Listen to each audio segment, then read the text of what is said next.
আল্লাহ পাক রব্বুল আলামিনের দরবারে লক্ষ লক্ষ কোটি কোটি শুকরিয়া যে মহান আল্লাহ পাক রব্বুল আলামিন আমাদেরকে আজকের এই বরকতময় দিনে জুমার নামাজ আদায় করার জন্য সমবেত হওয়ার, একত্রিত হওয়ার তৌফিক দান করেছেন। এই জন্য সেই মালিকের দরবারে সকলে এক বাক্যে, এক আওয়াজে, উচ্চ সুরে, বলিষ্ঠ কণ্ঠে, একাকার চিত্রে সকলে বলি আলহামদুলিল্লাহ। আরো জোরে সুরে বলি আলহামদুলিল্লাহ। সম্মানিত হাজিরিন, আজকের জুমার আলোচ্য বিষয় হলো দোয়া এবং দুরূদের ফজিলত সম্পর্কে। আল্লাহ পাক রব্বুল আলামিন যদি তৌফিক দান করেন তাহলে উক্ত বিষয় কিঞ্চিত আলোকপাত করার চেষ্টা করব। ওমা তৌফিকি ইল্লা বিল্লাহ। সম্মানিত হাজিরিন, দোয়া এটা একটা গুরুত্বপূর্ণ ইবাদত। আমি মুসিবতে আছি, কাকে ডাকবো? আল্লাহকে ডাকবো। আমার খাবারের প্রয়োজন, কার কাছে বলবো? আল্লাহর কাছে বলবো। আমার টাকার প্রয়োজন, কার কাছে চাবো? সর্বপ্রথম আল্লাহর কাছে চাবো। আমি অসুস্থ, কার কাছে দোয়া করব? আল্লাহ পাক রব্বুল আলামিনের কাছে দোয়া করব। আল্লাহ তাআলা আমাকে শিফা দান করবেন, সুস্থতা দান করবেন। এই সম্পর্কে আল্লাহ পাক রব্বুল আলামিন কুরআনুল কারীমে সূরাতুল বাকারার 186 নম্বর আয়াতে আল্লাহ পাক রব্বুল আলামিন বলেন, وَإِذَا سَأَلَكَ عِبَادِي عَنِّي فَإِنِّي قَرِيبٌ أُجِيبُ دَعْوَةَ الدَّاعِ إِذَا دَعَانِ فَلْيَسْتَجِيبُوا لِي وَلْيُؤْمِنُوا بِي لَعَلَّهُمْ يَرْشُدُونَ। আল্লাহ পাক রব্বুল আলামিন বললেন, হে নবী, আমার বান্দারা নিম্ন সুরে হোক অথবা উচ্চ সুরে হোক, যে আওয়াজে হোক, আস্তে আওয়াজে বলুক, জোরে আওয়াজে বলুক, দোয়া সম্পর্কে যখন বলে ওয়াইদা সাআলাকা ইবাদি আন্নী ফাইন্নী করিব, হে নবী, যখন আমার বান্দারা আপনার কাছে প্রশ্ন করে আমি কোথায় আছি, ফাইন্নী করিবুন, নবীজি আপনি দুনিয়ার মানুষকে, আমার বান্দাকে জানিয়ে দেন আমি অতি নিকটে আছি, এত নিকটে আছি। উজিবু দাওয়াতাদ দাঈ ইযা দাআন, যখন কোনো ডাকলে বলা, যখন কোনো দোয়াকারী, যখন কোনো আহ্বানকারী আমাকে আহ্বান করে, যখন কোনো ডাকলে বলা আমাকে ডাকে, তখন আমি তার ডাকে সাড়া দিয়ে থাকি। সেই বান্দা আস্তে আমাকে ডাকুক অথবা উচ্চ সুরে ডাকুক অথবা নিম্ন সুরে ডাকুক, জোহরের সময় ডাকুক, আসরের সময় ডাকুক, যে সময় ডাকে আমি তার ডাকে সাড়া দিয়ে থাকি। আল্লাহ পাক রব্বুল আলামিন আরো বলেন, ফালইস্তাজিবু লি ওয়াল ইউমিনু বি লাআল্লাহুম ইয়ারশুদুন।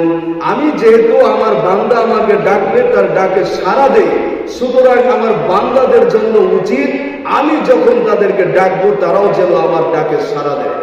সেটা কিভাবে? আল্লাহ পাক রব্বুল আলামিন আমাদেরকে অনেকগুলো ইবাদত দিছে, কি দেন নাই? দিছে কিনা? দিছে। আল্লাহ তাআলা অনেক বিধিবিধান আমাদেরকে আল্লাহ তাআলা দিয়েছেন, আদেশ নিষেধ করেছেন। এই আদেশ নিষেধ থেকে বিরত থাকা মানে আল্লাহর ডাকে সাড়া দেওয়া। আল্লাহ তাআলা নামাজের কথা বলেছেন, নামাজ পড়তে হবে। হজ করতে বলেছেন, টাকা থাকলে হজ করতে হবে। যাকাত দেওয়ার কথা বলেছেন, যাকাত দিতে হবে। সামনে রমজান মাস আসতেছে, রমজান মাসের রোজা রাখতে হবে।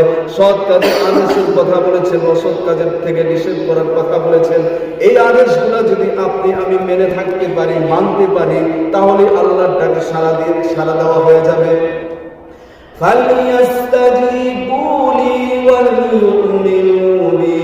এবং যেন আমার বান্দারা আমার প্রতি ঈমান আনে, তারা যদি আমার প্রতি ঈমান আনে, আমার ডাকে সাড়া দিয়ে থাকে, তাহলে লাআল্লাহুম ইয়ারশুদুন, তাহলে তারা সঠিক পথ পেয়ে যাবে, কল্যাণের পথ পেয়ে যাবে। আল্লাহ পাক রব্বুল আলামিন মানুষকে দোয়া সম্পর্কে বলেছে, ও দুনিয়ার মানুষ আমার কাছে দোয়া করো, আমি তোমাদের দোয়া কবুল করব। কার কি প্রয়োজন আমার কাছে বলো, আমি দেওয়ার জন্য প্রস্তুত। দোয়া এত গুরুত্বপূর্ণ ইবাদত। তিরমিজি শরীফের হাদিস, রাসূল আকরাম সাল্লাল্লাহু আলাইহি ওয়াসাল্লাম বলেন, নবীজি সাল্লাল্লাহু আলাইহি ওয়াসাল্লাম বলেন, আদ-দুআ মুখুল ইবাদা, দোয়া হলো সকল ইবাদতের মগজ। দোয়া কি? সকল ইবাদতের মগজ। এই দোয়া গুরুত্বপূর্ণ ইবাদত। এই দোয়ার দ্বারা একজন বান্দা আল্লাহর নিকটবর্তী হতে পারে। এই দোয়ার দ্বারা আল্লাহর কাছে দোয়া করে বান্দা আল্লাহর থেকে তার প্রয়োজনগুলোকে চেয়ে নিতে পারে। যখন নামাজ পড়বো, নামাজের আগে দোয়া করতে হয়, আল্লাহ আমার নামাজটাকে কবুল করেন। পড়ার পরও দোয়া করি, আল্লাহ আমার নামাজটা কবুল করেন। হজ করে আসছি, আল্লাহর কাছে দোয়া করবো, আল্লাহ হজটা কবুল করেন। যাকাত দিতেছি, আল্লাহ যাকাতটা কবুল করেন। রমজানের রোজা রাখতেছি, আল্লাহ রমজানের রোজাটা কবুল করেন। আল্লাহ আমি একটা মাদ্রাসা দিছি, মাদ্রাসাকে কবুল করেন। আমি একটা মসজিদ বানাইছি, মসজিদটাকে কবুল করেন। আল্লাহ আমি একটা নেক কাজ করছি, সদকা করছি, দান করছি, দানটাকে কবুল করেন। এই জন্য সকল ইবাদতের মূল কেন্দ্র মগজ হলো যেটা, সেটা হলো দোয়া। এই দোয়া সর্বদাই দোয়া করতে হবে। আমাদের তো প্রত্যেক দিনেই প্রয়োজন আছে। নিজের সুস্থ থাকার জন্য দোয়া করতে হয়, আল্লাহ আমার চোখটা যেন ভালো থাকে, আমার নাকটা যেন ভালো থাকে, আমার মাথাটা যেন ভালো থাকে, আমার কানটা যেন ভালো থাকে, নষ্ট যেন না হয়ে যায়। দোয়া করা আল্লাহ তাআলার কাছে। তিরমিজি শরীফের হাদিস, নবী করিম সাল্লাল্লাহু আলাইহি ওয়াসাল্লাম আরো বলেন, লাইসা শাইউন আকরামা আলাল্লাহি মিনাদ দুআ, লাইসা শাইউন আকরামা আলাল্লাহি মিনাদ দুআ। নবীজি সাল্লাল্লাহু আলাইহি ওয়াসাল্লাম বলেন, আল্লাহর কাছে দোয়া থেকে সর্বোত্তম কোন দামি বস্তু অন্য কিছু নাই। আল্লাহ তাআলার কাছে এই দোয়া থেকে সম্মানিত বস্তু আর কোনটাই নাই। এই জন্য আল্লাহ পাক রব্বুল আলামিনের দরবারে বেশি বেশি দোয়া করতে হবে। আমার টাকার প্রয়োজন, সর্বপ্রথম আল্লাহর কাছে চাইবো, আল্লাহ তাআলা ব্যবস্থা করে দিবেন। আমার খাবারের প্রয়োজন, আল্লাহর কাছে চাইবো, আল্লাহ ব্যবস্থা করে দিবেন। আমি অসুস্থ, আল্লাহর কাছে বলবো, আল্লাহ তাআলা সুস্থতা দান করবেন। আমার সন্তান হচ্ছে না, আল্লাহর কাছে বলবো, আল্লাহ তাআলা দিয়ে দিবেন। আমার যত প্রয়োজন আছে সব আল্লাহর থেকে চেয়ে নিব। আমার জুতা ছিঁড়ে গেছে, জুতার ফিতাটা সাহাবায়ে কেরামের আমলে, সাহাবায়ে কেরামের যদি জুতার ফিতাও ছিঁড়ে যেত, এই জুতার ফিতাটা তারা আল্লাহর থেকে চেয়ে আদায় করে নিতেন। এই জন্য আমার যত চাওয়া পাওয়া আছে সব আল্লাহর থেকে সর্বপ্রথম চেয়ে নিব। আল্লাহর কাছে চাইতে হবে। আল্লাহ তাআলা দেওয়ার জন্য প্রস্তুত, কিন্তু আমরা নেওয়ার জন্য প্রস্তুত না, আমরা আল্লাহর কাছে চাই না। তিরমিজি শরীফের আরেকটি হাদিস, রাহমাতুল লিল আলামিন, নবী আকরাম সাল্লাল্লাহু আলাইহি ওয়াসাল্লাম বলেছেন, ক্বালা রাসূলুল্লাহ সাল্লাল্লাহু আলাইহি ওয়াসাল্লাম, নবীজি সাল্লাল্লাহু আলাইহি ওয়াসাল্লাম বলেন, আদ-দুআ হুয়াল ইবাদাহ, দোয়াই হলো সকল, দোয়াই হলো একটা স্বতন্ত্র ইবাদত। দোয়া কি? স্বতন্ত্র ইবাদত। দোয়া করতেছেন আপনি, ইবাদত করতেছেন। নামাজ পড়তেছেন, ইবাদত করতেছেন। হজ করতেছেন, ইবাদত করতেছেন। যাকাত দিতেছেন, ইবাদত করতেছেন। আল্লাহ তাআলার বিধিবিধান মানতেছেন, দোয়া করতেছেন। আইলা আল্লাহ তাআলার ইবাদত করতেছেন, দোয়া করতেছেন। দোয়াটাও একটা ইবাদত। এই হাদিসের মধ্যে বিশ্বনবী মুহাম্মদুর রাসূলুল্লাহ সাল্লাল্লাহু আলাইহি ওয়াসাল্লাম এরপর তেলাওয়াত করলেন, সুম্মা ক্বরাআ, এরপর নবীজি সাল্লাল্লাহু আলাইহি ওয়াসাল্লাম তেলাওয়াত করলেন, বললেন, ওয়াকালা রাব্বুকুম উদউনি আস্তাজিব লাকুম ইন্নাল্লাযীনা ইস্তাকবিরুনা আন ইবাদাতি সায়াদখুলুনা জাহান্নামা দাখিরিন। আল্লাহ পাক রব্বুল আলামিন বললেন, ও দুনিয়ার মানুষ, উদউনি, তোমরা আমার কাছে চাও, তোমরা আমাকে ডাকো, কার কি প্রয়োজন, আস্তাজিব লাকুম, আমি তোমাদের ডাকে সাড়া দিব, আমি তোমাদের দোয়া কবুল করে নেব। ইন্নাল্লাযীনা ইস্তাকবিরুনা আন ইবাদাতি সায়াদখুলুনা জাহান্নামা দাখিরিন, তবে ওই সমস্ত লোক যারা আমার ইবাদতের ক্ষেত্রে অহংকার প্রদর্শন করে, সায়াদখুলুনা জাহান্নামা দাখিরিন, তারা অচিরে হীন লাঞ্ছিত অবস্থায় অপমানিত হয়ে তারা জাহান্নামের মধ্যে প্রবেশ করবে। এই দুনিয়ার মানুষ এত খারাপ, এত খারাপ।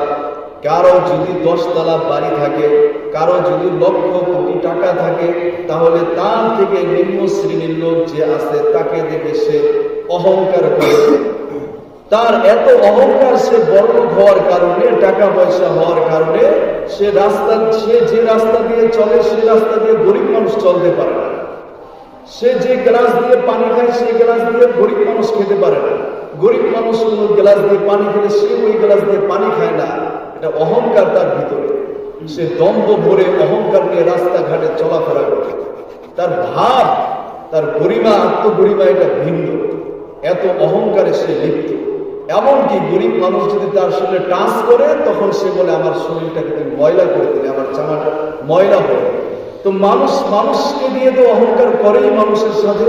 এমনকি মানুষ আল্লাহর সম্পর্কে অহংকার করে, আল্লাহকে সেজদা দিবে সে অহংকার করে দেয় না। সে নিজেকে বড় মনে করতেছে। আল্লাহর জন্য যাকাত দিবে, দেয় না। আল্লাহর জন্য হজ করবে, করে না, সে অহংকার করে।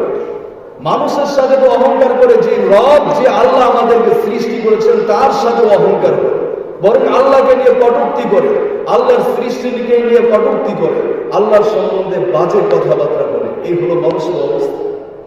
এই জন্য আল্লাহ তাআলা বলেন, ইন্নাল্লাযীনা ইস্তাকবিরুনা আন ইবাদাতি সায়াদখুলুনা জাহান্নামা দাখিরিন। যারা আমার ইবাদত সম্পর্কে অহংকার করে, সায়াদখুলুনা জাহান্নামা দাখিরিন, তারা হচ্ছে জাহান্নামে লাঞ্ছিত অবস্থায় প্রবেশ করবে। এই জন্য আল্লাহর ইবাদত সম্পর্কে যেন আমাদের জন্য অহংকার না যায়। আল্লাহ এটা করতে বলছেন, বাস করে ফেলবো। আল্লাহ এটা করতে নিষেধ করেছেন, বাস এর থেকে আমি বিরত থাকবো। তাহলে আল্লাহ তাআলার হুকুম মানা হয়ে যাবে।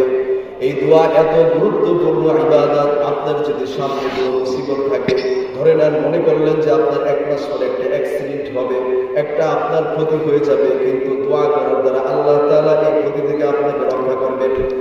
নবী করিম সাল্লাল্লাহু আলাইহি ওয়াসাল্লাম বলেন, তিরমিজি শরীফের হাদিস, ইন্নাদ দুআ ইয়ানফাউ মিম্মা নাযালা ওয়া মিম্মা লাম ইয়ানজিল ফাআলাইকুম ইবাদাল্লাহি বিদ-দুআ। নবীজি সাল্লাল্লাহু আলাইহি ওয়াসাল্লাম বলেন, ইন্নাদ দুআ ইয়ানফাউ মিম্মা নাযালা ওয়া মিম্মা লাম ইয়ানজিল। দোয়া এমন একটা ইবাদত যেটা মানুষকে মুসিবত থেকে রক্ষা দিতে পারে। যে দোয়ার দ্বারা আল্লাহ তাআলা মানুষকে মুসিবত থেকে রক্ষা দিবেন, মানুষকে ওই সমস্ত বস্তু তথা বিপদ থেকে, বালা মুসিবত থেকে দোয়া মুক্তি দেয়। যে বিপদ যেটা অবতীর্ণ হয়েছে এবং যা অবতীর্ণ হয় না এখন, এই উভয়টাই থেকে এই দোয়া দ্বারা সেই মুসিবত তার থেকে কেটে যায়। ফাআলাইকুম ইবাদাল্লাহি বিদ-দুআ। সুতরাং হে দুনিয়ার মানুষ, হে আল্লাহর বান্দারা, মুসলমান বান্দা, তোমাদের জন্য আবশ্যক আল্লাহ তাআলার দরবারে বেশি বেশি দোয়া করা। বেশি বেশি দোয়া করা, আল্লাহর কাছে বেশি বেশি করে চাওয়া। আল্লাহর কাছে চাইলে কি আল্লাহ রাগ হয়ে যাবেন? আর এই বান্দা খালি আমার কাছে খাবার চায়, খালি আমার কাছে টাকা চায়, কয়েকদিন পর পর এসে টাকা চায়, কয়েকদিন পর পর এসে চাকরি চায়, এটাকে আল্লাহ বলে? কখনোই বলে না। বরং দুনিয়ার মানুষের কাছে চান, একবার চাইবেন দিবে, দ্বিতীয়বার চাইবে দিবে, কিন্তু তৃতীয়বার দেওয়ার সময় মুখটা অনেক কালা করবে, জীবনও তার কাছে আর চাইতে যাবেন না। এরকম একটা অবস্থা হয়ে যাবে। মানুষ রাগ করে চাইলে আর আল্লাহর কাছে চাইলে আমরা খুশি হয়, না চাইলে বেজার হয়। আল্লাহর কাছে যদি আমরা চাই, আল্লাহকে আমাদের প্রতি রাগ করবেন? কখনোই না। আল্লাহ তাআলা দেওয়ার জন্য প্রস্তুত। নবী করিম সাল্লাল্লাহু আলাইহি ওয়াসাল্লাম বলেন, মান লাম ইয়াসআলিল্লাহা ইয়াগদব আলাইহি। নবী সাল্লাল্লাহু আলাইহি ওয়াসাল্লাম বললেন, যে ব্যক্তি আল্লাহর কাছে চায় না, আল্লাহ তার উপর অসন্তুষ্ট হয়ে যান, রাগ হয়ে যান। কেন বান্দা আমার কাছে চায় না? এই জন্য আল্লাহ পাক রব্বুল আলামিনের দরবারে চাইতে হবে। हर गरीबे नेक तू तैयार है, जो न मांगे उससे तू बेजार है। हर गरीबे नेक तू तैयार है, जो न मांगे उससे तू बेजार है। কবি বলেন, আল্লাহ তাআলা দেওয়ার জন্য প্রস্তুত, দুনিয়ার মানুষ নেওয়ার জন্য প্রস্তুত না। আল্লাহ পাক রব্বুল আলামিনের কাছে যদি কোনো কিছু চাইতে হয়, সরাসরি চাওয়া যায়। দুনিয়ার কোন রাজা, বাদশা, মেম্বারের কাছে যদি চাইতে হয়, তাহলে দরখাস্ত লাগে, মাধ্যম উপকরণ হাসিল করে, অর্জন করে তারপরে তার কাছে যেতে হয়, চাইতে হয়, দরখাস্ত লিখতে হয়, সিরিয়াল ধরতে হয়। এই দরখাস্ত মঞ্জুর হইতে হইতে 1-2 মাস লেগে যায়। কিন্তু আল্লাহর কাছে চাওয়ার জন্য কোনো সিরিয়ালের প্রয়োজন নাই, বারের প্রয়োজন নাই, সময়ের প্রয়োজন নাই। যে সময় চাইবেন সে সময় আল্লাহ তাআলা দেওয়ার জন্য, শোনার জন্য আল্লাহ পাক রব্বুল আলামিন প্রস্তুত আছে। দুনিয়ার মানুষের কাছে চাইতে হলে লাঞ্ছিত হতে হয়, সিরিয়াল ধরতে হয়, তারপর পাওয়া যায় না। সময় লাগে, রাত 3টা বাজে 4টা বাজে গেলে দেখা যায় এমপি মন্ত্রী ঘুমাই গেছে, আর চাওয়া যায় না। কিন্তু আল্লাহ পাক রব্বুল আলামিন কুরআনুল কারীমের মধ্যে বলেন, লা তাখুযুহু সিনাতুন ওয়ালা নাওম। আল্লাহ পাক রব্বুল আলামিন ঘুমান না, তার কাছে ঘুম আসেও না, তিনি নিদ্রায়ও যায় না, তার তন্দ্রাও নাই। আল্লাহ পাক রব্বুল আলামিন যদি ঘুমিয়ে যায় তাহলে সারা বিশ্ব পরিচালনা করবেন কে? আল্লাহ পাক রব্বুল আলামিন ঘুমায় না। বান্দায় রাত 3টা বাজে মুসিবতে পড়ে গেছে, তখন আল্লাহর দরবারে নামাজে দাঁড়ায়া নামাজ শেষ করে আল্লাহর কাছে চাইবে। বান্দার কখন কি প্রয়োজন হয়? রাত 12টা বাজে আল্লাহকে ডাক দিলে পাওয়া যায়, রাত 3টা বাজেও ডাক দিলে আল্লাহকে পাওয়া যাবে, রাত 4টা বাজেও ডাক দিলে আল্লাহকে পাওয়া যাবে, 6টা বাজে ডাক দিলেও পাওয়া যাবে, আসরের সময় আল্লাহকে ডাকলেও পাওয়া যায়, মাগরিবের সময় ডাকলেও পাওয়া যায়, এশারের সময় ডাকলেও পাওয়া যায়, ফজরের সময় ডাকলেও পাওয়া যায়। যখন আল্লাহকে ডাকবেন তখনই আল্লাহ তাআলা সারা দিবেন। আল্লাহ তাআলা দেওয়ার জন্য প্রস্তুত, আমরা নেওয়ার জন্য প্রস্তুত নই।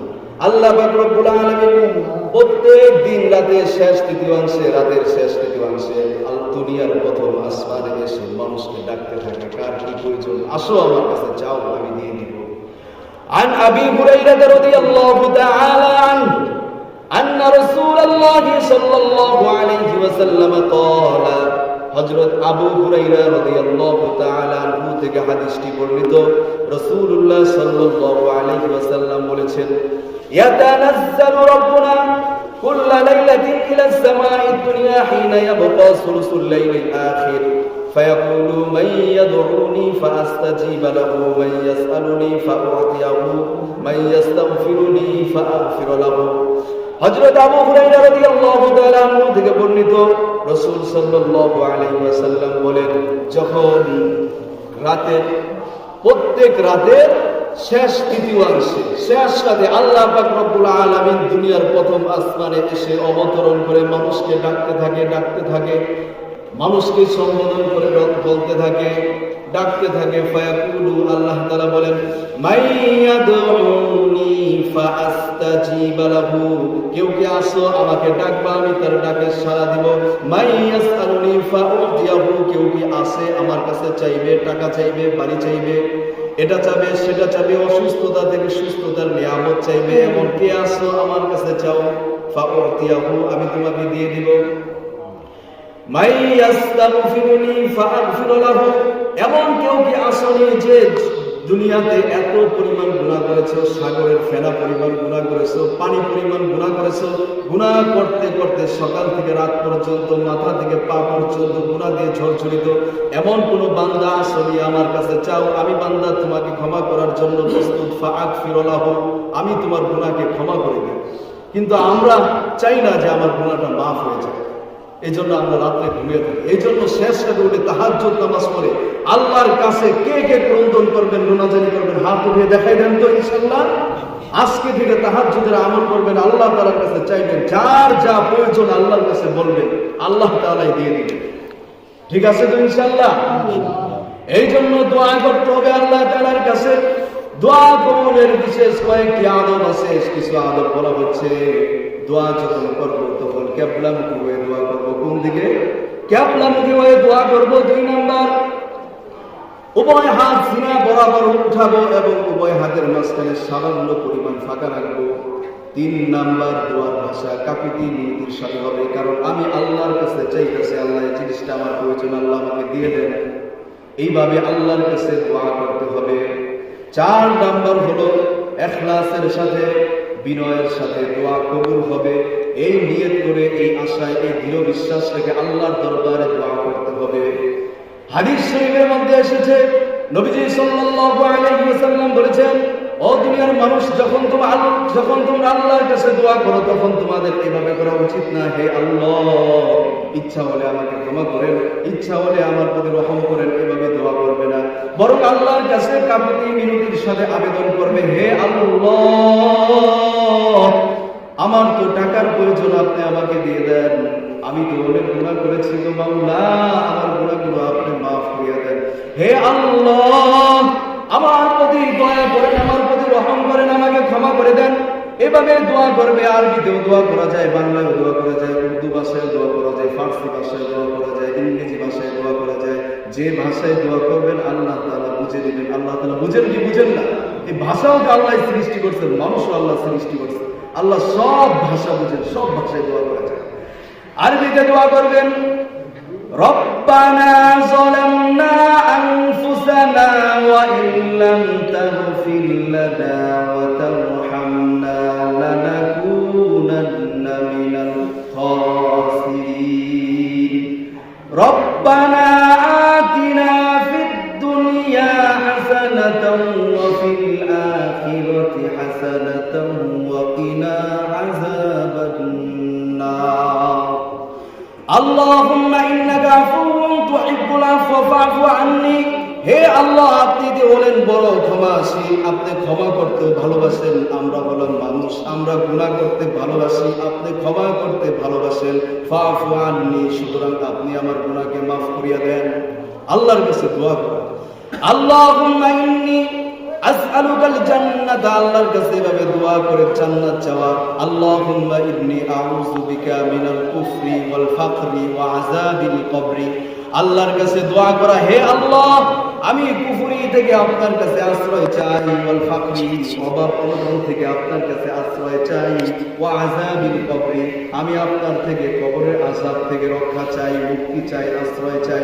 এভাবে আল্লাহর কাছে দোয়া করতে হবে। আপনি ঋণগ্রস্ত, আল্লাহর কাছে দোয়া করেন, আল্লাহ তাআলা ঋণ পরিশোধ করে দিবেন। হযরত আলী রাদিয়াল্লাহু তাআলা আনহুর কাছে একজন মুকাদ্দাব গোলাম আসলো, এসে বলল, হুজুর, আমি তো অনেক ঋণগ্রস্ত হয়ে গেছি, অনেক মানুষ আমার কাছে ঋণ পায়, এই ঋণের বোঝা আর সহ্য করতে পারতেছি না, বহন করতে পারতেছি না।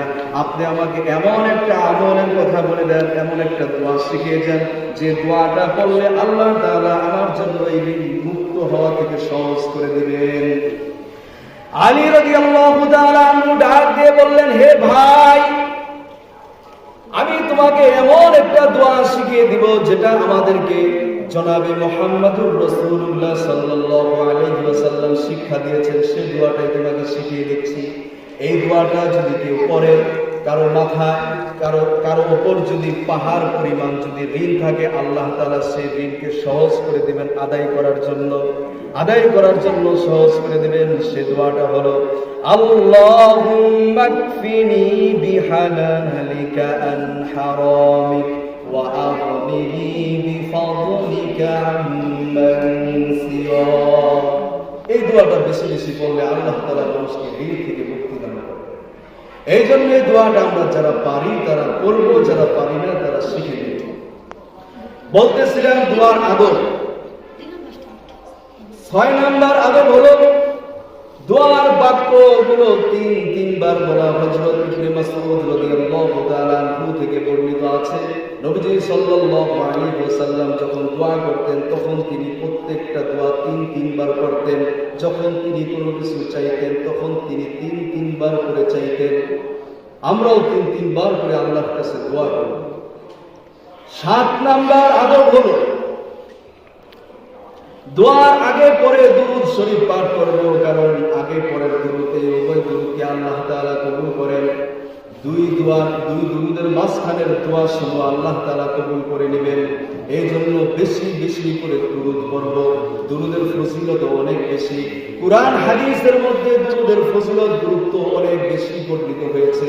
কুরআনুল কারীমে সূরাতুল আহজাবে আল্লাহ তাআলা 56 নম্বর আয়াতের মধ্যে বলেন, ইন্নাল্লাহা ওয়া মালাইকাতাহু ইউসাল্লুনা আলান নবী ইয়া আইয়ুহাল্লাযীনা আমানু সাল্লু আলাইহি ওয়া সাল্লিমু তাসলিমা।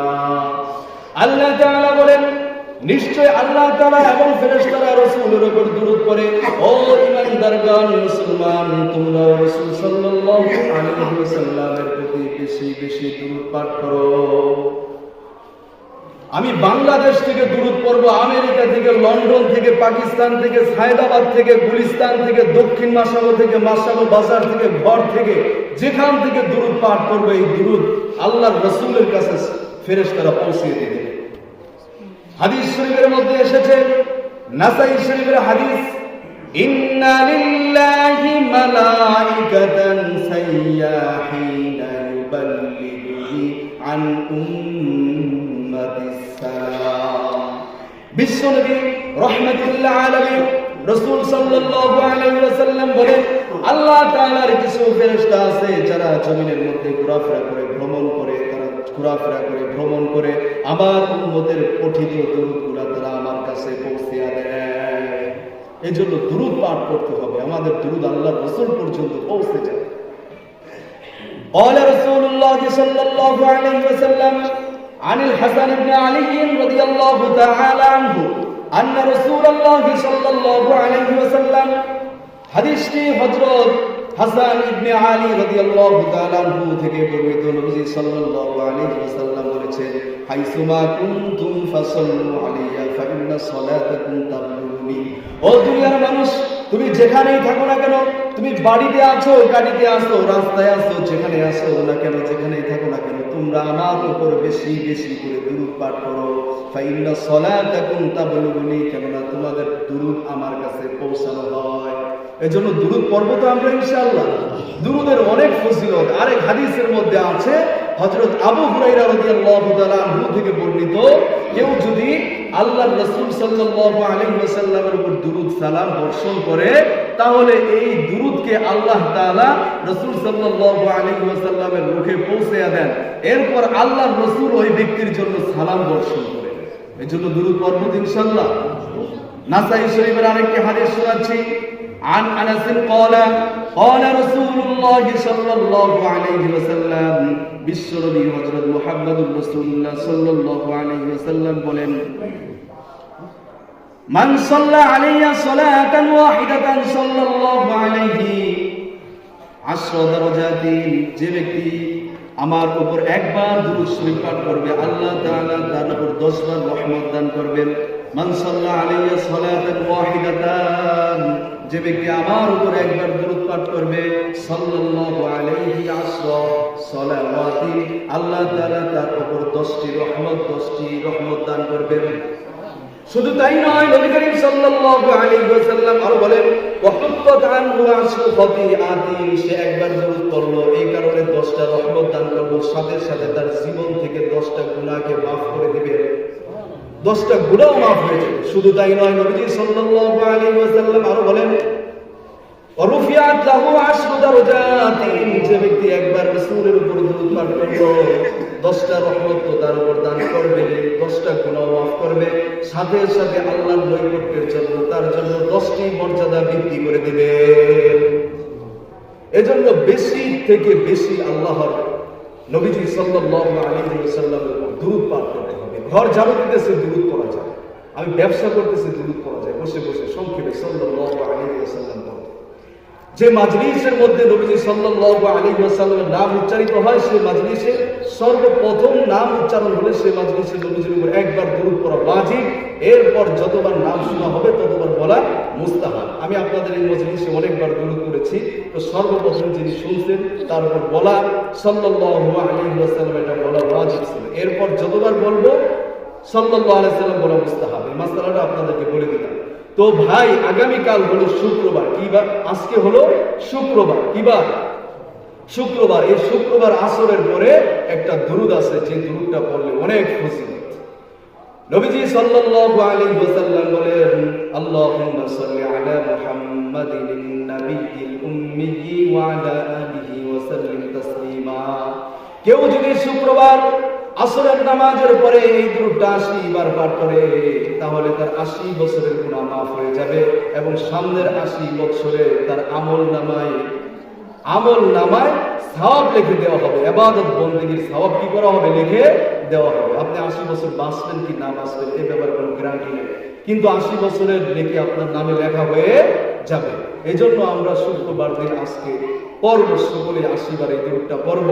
আল্লাহুম্মা সাল্লি আলা মুহাম্মাদ, আল্লাহুম্মা সাল্লি আলা মুহাম্মাদিন নাবিয়্যিল উম্মিয়্যি ওয়া আলা আলিহি ওয়া সাল্লিম তাসলিমা।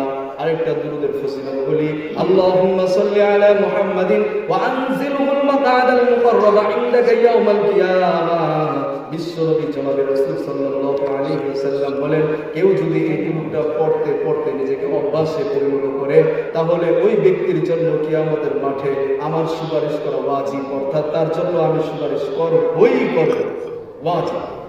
আল্লাহুম্মা সাল্লি আলা মুহাম্মাদিন ওয়া আনজিলহুল মাকআদাল মুকাররাবা ইনদাকা ইয়াওমাল কিয়ামাহ। এই দুরূদ। আরেকটা দুরূদ আছে, জাযাল্লাহু আন্না মুহাম্মাদান মা হুয়া আহলুহু।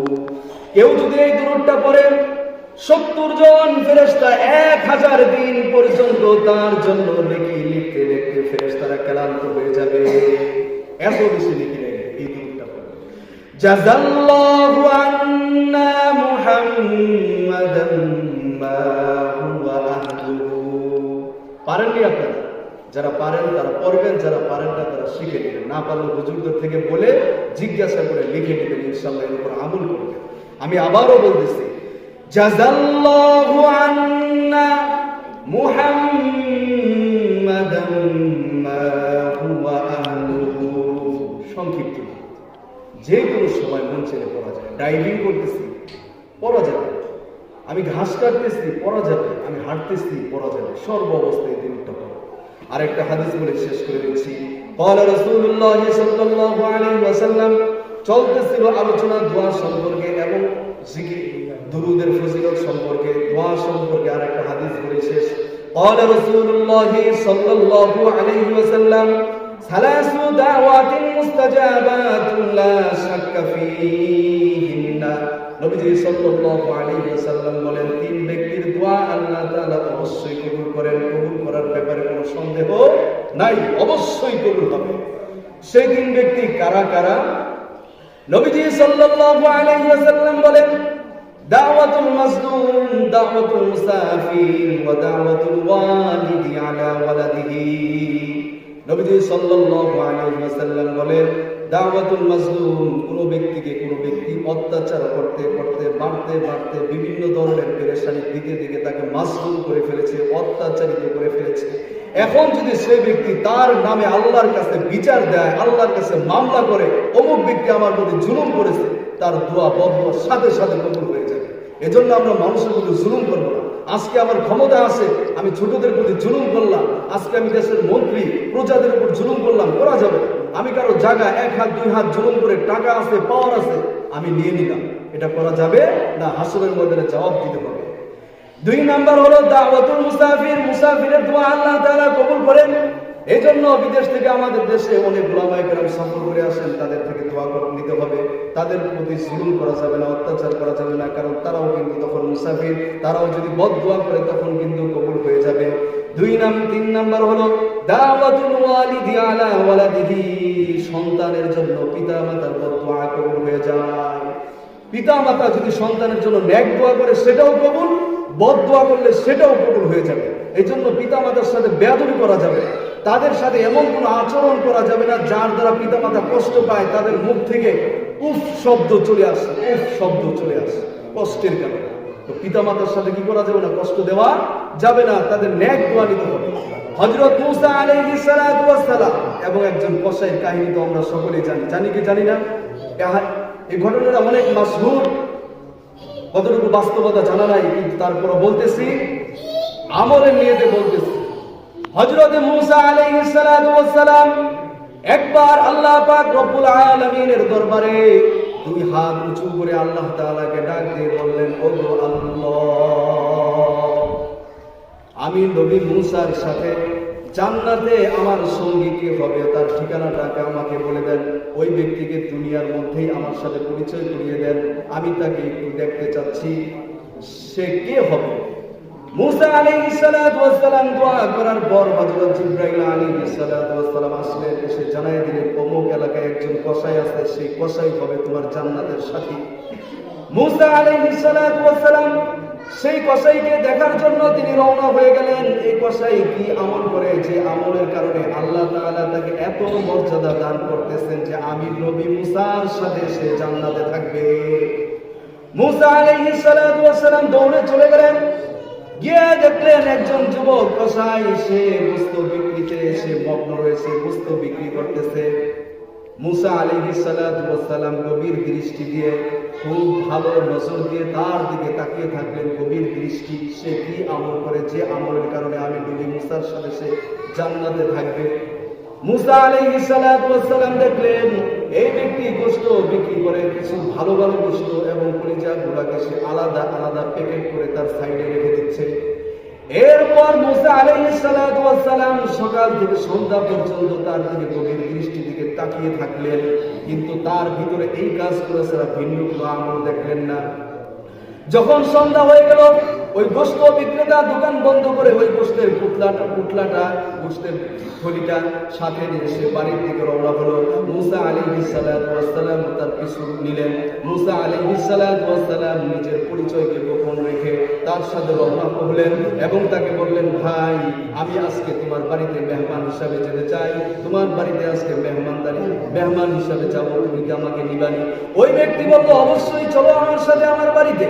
মুসা আলাইহিস সালাতু ওয়াস সালাম যখন ওই ব্যক্তির সাথে ওই ব্যক্তির বাড়িতে চলে গেলেন, দেখলেন ওই ব্যক্তি সর্বপ্রথম বাসায় গিয়ে একটা ঝুড়ি থেকে ঝুলন্ত ঝুড়ি থেকে একজন বৃদ্ধাকে নামিয়ে তাকে সুন্দর করে গোসল করে সাবান দিয়ে গোসল করাইয়া তাকে রাখলেন। এরপর ওই ব্যক্তি ওই গোশতগুলাকে কলিজাগুলাকে যেটি এনেছিল সেগুলাকে সুন্দর করে ভুনা করলেন, রুটি বানাইলেন। এরপর ওই বৃদ্ধার মুখে ওই এক টুকরা গোশত আর রুটি দেয়, আর ওই বৃদ্ধা খেতে থাকে। আর ভিড় করে যেন কি বলতেছিল ওই বৃদ্ধা মহিলা। হযরত মুসা আলাইহিস সালাতু ওয়াস সালাম এই দৃশ্যগুলো দেখলেন, তাকিয়ে রইলেন গভীর দৃষ্টি দিয়ে। এরপর ওই বৃদ্ধাকে আবারও সুন্দর করে আপন স্থানে রেখে দিলেন ওই যুবক। মুসা আলাইহিস সালাতু ওয়াস সালাম যেহেতু এই বাড়ির মেহমান, এই জন্য মুসা আলাইহিস সালাতু ওয়াস সালামকেও খাবার পরিবেশন করা হলো। মুসা আলাইহিস সালাতু ওয়াস সালাম বললেন, আমি ততক্ষণ পর্যন্ত খানা খাবো না, আগে তুমি আমাকে বলো, তুমি যে বৃদ্ধাকে এত সেবা করলা, গোসল করাইলা, খানা পাক করে খানা খাওয়াই দিলা, রুটি খাওয়াইলা, গোশত খাওয়াইলা, এই বৃদ্ধা কে? আমাকে এটা বলো। ওই